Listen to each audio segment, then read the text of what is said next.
Hola amigos, bienvenidos a Épocas del Mundo. El universo de los automóviles de todos los tiempos nos sorprende siempre con modelos más avanzados y de diseños que jamás nos imaginaríamos. Dentro de este mundo, desde casi la creación del auto hasta la actualidad, se han diseñado modelos que poseen 3 ruedas y que han ganado gran popularidad entre el público. Pero mejor lo dejo con el informe y como siempre nos reencontramos al final del mismo.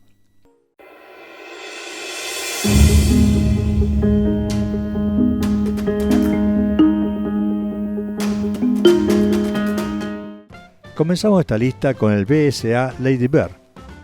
Conocida por producir armas de fuego, bicicletas y motocicletas, BSA fue el mayor fabricante de motocicletas del Reino Unido. La empresa también produjo una serie de modelos de 3 ruedas en competencia directa con el Morgan Three-Wheeler original. A partir de 1936, BSA fabricó autos de 4 ruedas, pero ese no fue el final de sus diseños de 3 ruedas.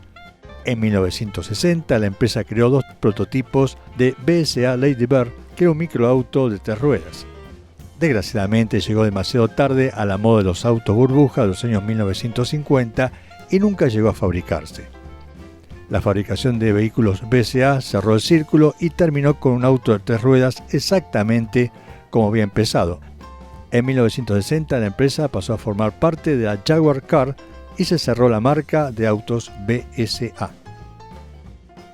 Continuamos con este curioso modelo diseñado por el arquitecto estadounidense Buckminster Fuller. El D-Maxion es, con diferencia, el vehículo de 3 ruedas más grande de esta galería. Se creó con capacidad para 11 pasajeros y se decía que podía alcanzar los 145 km por hora y ofrecer unos 9,4 litros cada 100 km, aunque el objetivo original era una velocidad máxima de 193 km por hora. Con 6,10 metros de largo, el auto tenía dirección en las ruedas traseras y tracción delantera para dar cierta apariencia de control. Este vehículo se diseñó para que encajara perfectamente con las casas D-Maxion de Fuller que estaban construyendo al mismo tiempo. Ninguna de las ideas cuajó y solo se fabricaron 3 prototipos. En octubre de 1933, cuando se presentó al público en la Feria Mundial de Chicago, un D-Maxion se estrelló y murió uno de los 3 pasajeros que iban a bordo. Este incidente suscitó preocupación por la seguridad y D-Maxion nunca llegó a fabricarse. Este modelo estuvo basado en el turismo Goliath Pioneer F400, era una versión más larga que podía utilizarse como furgoneta o camioneta pick-up. El motor de 396 centímetros cúbicos, de 2 cilindros, 2 tiempos y refrigerado por aire, iba montado bajo el asiento y alcanzaba una velocidad máxima de 48 km por hora. El mismo vehículo se instaló un motor de 198 centímetros cúbicos que se vendió como F200, una carga útil de hasta 500 kilogramos. El motor más grande era supuestamente capaz de transportar 750 kilos. Este modelo tuvo mucho éxito y se fabricaron más de 18.000 unidades en solo 4 años. Más adelante en la producción, el F400 cambió la carrocería de madera por paneles metálicos.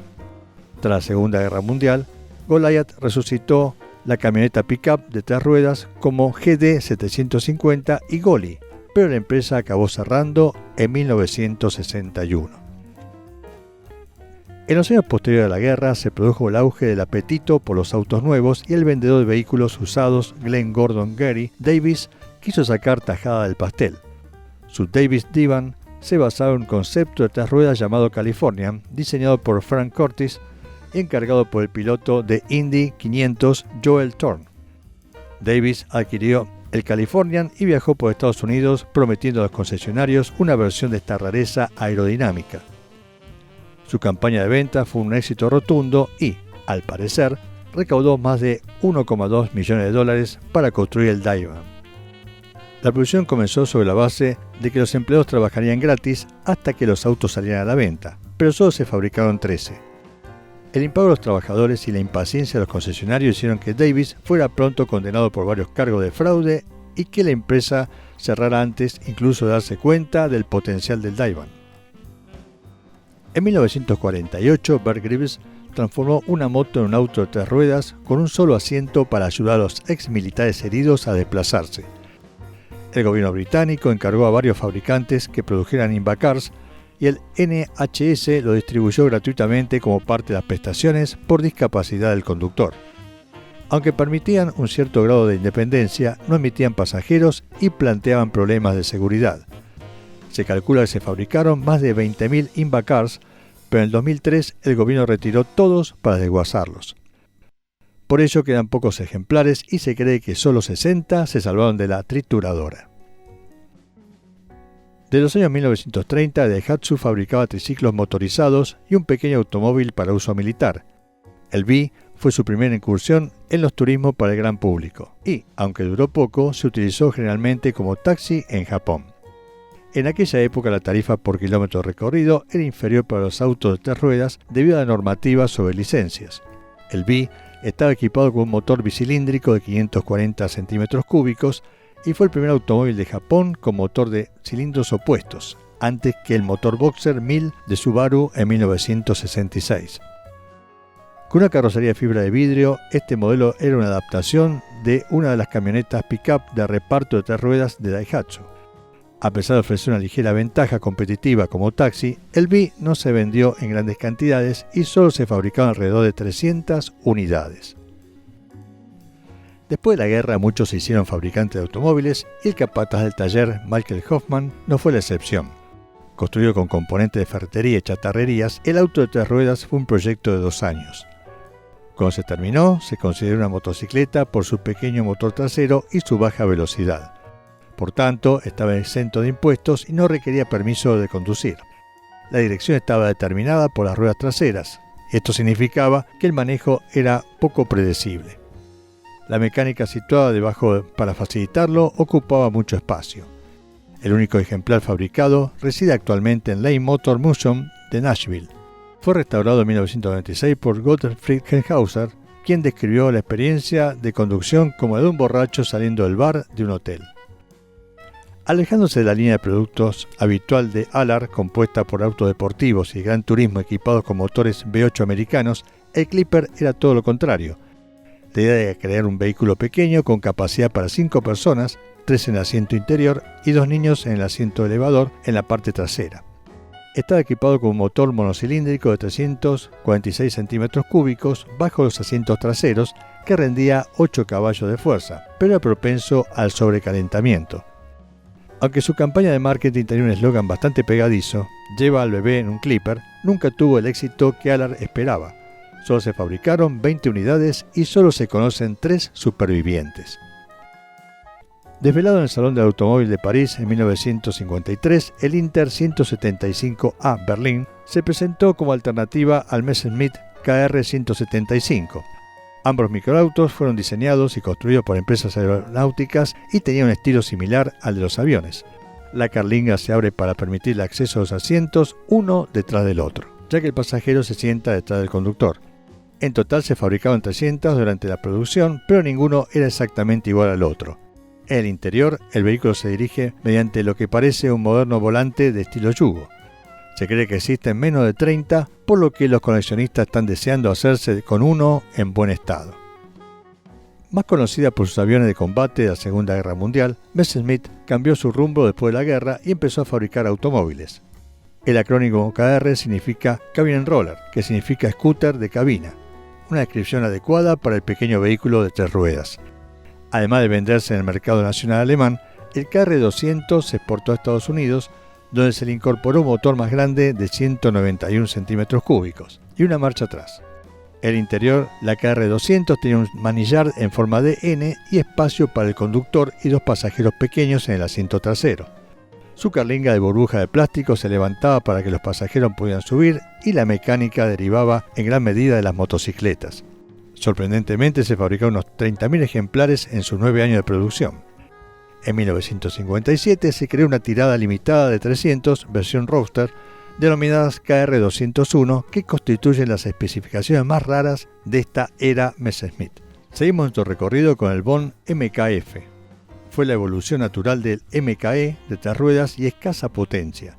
El nuevo modelo montaba un motor Billers MK31A con una caja de cambios de 4 velocidades que le permitía alcanzar una velocidad máxima de 89 km por hora.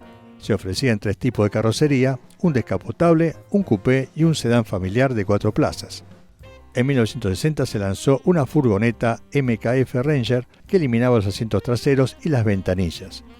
Podía conducirla un joven de 16 años con carnet de moto, pero de los 7000 KF fabricados, solo 40 eran furgonetas.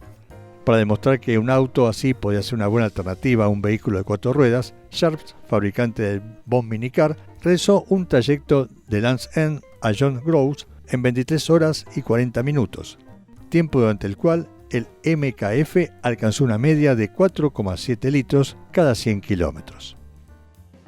El diseñador de Von Minicar, Lawrence Von, unió fuerzas con el propietario de Berkeley Coachworks, Charles Panther, para realizar un pequeño deportivo. Berkeley estaba especializada en casas rodantes, pero debido a la naturaleza estacional del negocio, Panther quería algo con ventas más constantes.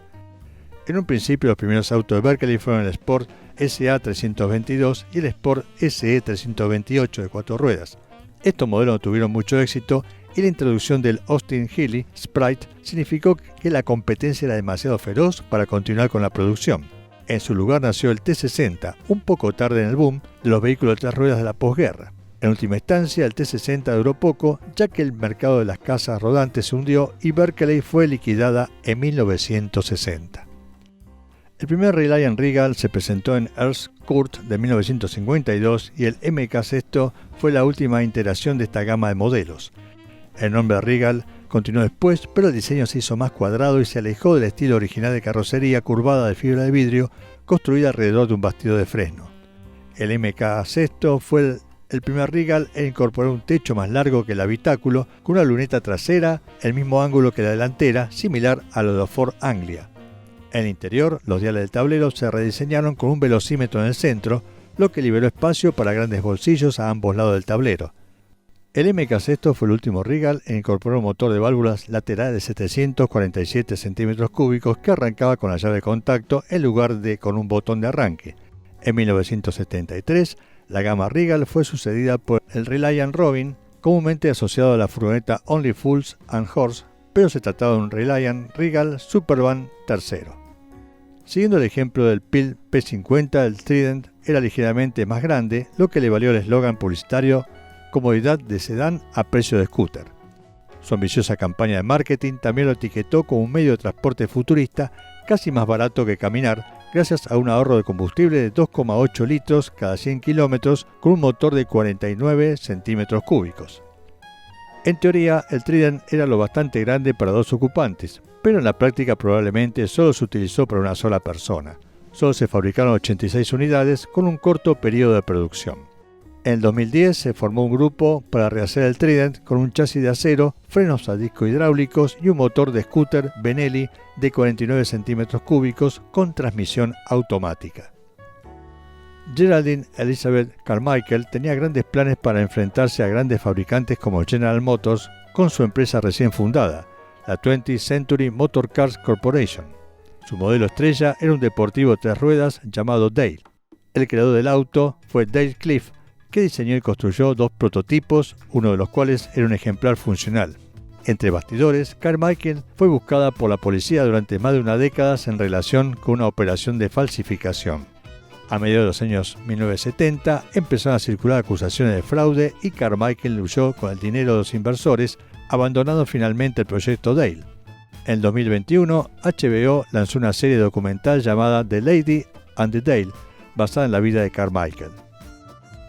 En este contexto, el HMV no es una abreviatura de His Master Voice, sino His Middle Vehicles, vehículo de alto kilometraje, nacido de la crisis energética de Estados Unidos como consecuencia del embargo de petróleo de la OPEP en 1973 y, más tarde, de la revolución iraní. El Freeway era una alternativa económica y de bajo consumo a los autos más grandes y ávidos de combustible.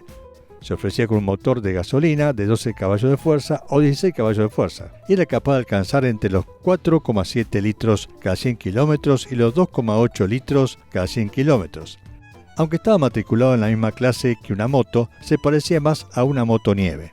También se ofrecieron propulsores eléctricos y diésel, pero su escasa autonomía y elevado coste hicieron que ninguno de los dos se vendiera muy bien. Se fabricaron unas 700 unidades antes de que los precios del combustible volvieran a ser más razonables y las ventas cayeran rápidamente. Un poco tarde para remediar una clientela en apuros por los precios del combustible, el cockpit nunca llegó a fabricarse y se quedó en un concepto. Diseñado para ofrecer 3,8 litros cada 100 kilómetros en condiciones urbanas, estaba propulsado por un motor de moto de 200 centímetros cúbicos y 12 caballos de fuerza, y su pequeño tamaño lo hacía ideal para aparcar y circular por la ciudad. Su nombre procede del diseño de la cabina, similar a la de un avión, en la que caben dos personas una detrás de otra, y es uno de los modelos más pequeños y sin duda más peculiares diseñados por Ghia. La carlinga se elevaba hidráulicamente y sin duda aportaba una buena cantidad de peso extra al auto de 350 kilos. Como su nombre indica, la Lean Machine se inclina en las curvas del mismo modo que una moto. Pero lean también significa ligero, sin grasa, económico, lo que demuestra la otra vocación del vehículo, el bajo consumo de combustible. Puede alcanzar los 1,4 litros cada 100 kilómetros y acelerar de 0 a 100 kilómetros por hora en menos de 7 segundos. El motor de 30 caballos de fuerza tenía potencia más que suficiente para mover el auto de 159 kilogramos. El Lean Machine apareció en la película de 1993 Demolition Man, protagonizada por Sylvester Stallone y Wesley Snipes. La película futurista presentaba 17 prototipos de General Motors que se aseguraron por valor de $69 millones. Se fabricaron 3 prototipos, uno de los cuales permaneció expuesto en el World of Motion de Epcot hasta su cierre. Daniel Campaña, fundador de Campaña, se inspiró en la fórmula Ford y dedicó varios años a crear el primer prototipo del T-Rex. Al principio la empresa con sede en Quebec solo vendía los vehículos de 3 ruedas en el área local, pero trasladó sus operaciones a Montreal y obtuvo una licencia para vender el auto en otros lugares de Norteamérica. Originalmente la T-Rex utilizaba un motor de la moto Suzuki GSX R1100, pero comprar una moto entera para el motor era demasiado caro para ser sostenible. Campaña cambió entonces a motores Kawasaki ZX14 que ofrecían unos 200 caballos de fuerza. En 2013 la empresa se asoció con BMW y ahora utiliza su motor que ofrece un tiempo de 0 a 100 km por hora en 3,9 segundos. El LifeJet fue un concepto completamente atípico para Mercedes-Benz, pero demostró la versatilidad de la inspiración motociclística. Al igual que el Lean Machine de General Motors, la carrocería podía inclinarse en las curvas, lo que permitía al conductor manejar el vehículo utilizando el centro de gravedad del mismo. Equipado con el motor de 1,6 litros y la transmisión de clase A, el LifeJet era en realidad más grande que el auto. Sin embargo, esto hacía que pesara 800 kilos. A pesar de ello, la velocidad máxima era de 209 km por hora y el trayecto de 0 a 100 km duraba menos de 8 segundos. Estaba diseñado para estar abierto la mayor parte del tiempo, pero tiene una capota rígida para condiciones de lluvia. Gracias por ver este video. Si estás interesado en nuestros contenidos, participa con tus comentarios y suscríbete a nuestro canal para más historias interesantes y sus protagonistas.